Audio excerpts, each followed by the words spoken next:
हॉटेलमध्ये जेवताना अशी कोथिंबीर वगैरे अडकली ना, तर तुमच्या आजूबाजूचे तुम्हाला एकदम डेंजर लूक देतात.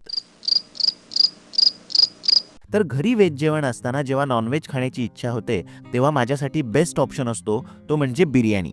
आम्ही दोघात एक चिकन दम बिर्याणी ऑर्डर केली होती, जिची किंमत होती ₹189.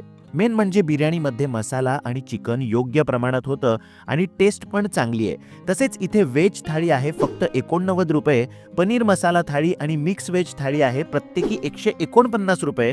तसेच बटर चिकन थाळी आणि चिकन रशिदा थाळी आहे प्रत्येकी ₹189. मी चिकन रशिदा थाळी टेस्ट केली, ज्यामध्ये चिकन 65, चिकन रशिदा, बिर्याणी, कोशिंबीर आणि 2 चपाती मिळतात. एका व्यक्तीसाठी ही क्वांटिटी भरपूर आहे. तर मित्रांनो, रत्नागिरीत बजेट फ्रेंडली हॉटेल जर तुम्ही शोधत असाल, तर माळनाक्याजवळ हॉटेल आमंत्रणच्या बाजूला एसकेज बिर्याणी हब या ठिकाणी नक्की भेट द्या. पार्सल सुविधा सुद्धा उपलब्ध आहे आणि हा व्हिडिओ तुमच्या मित्रांसोबत शेअर करा.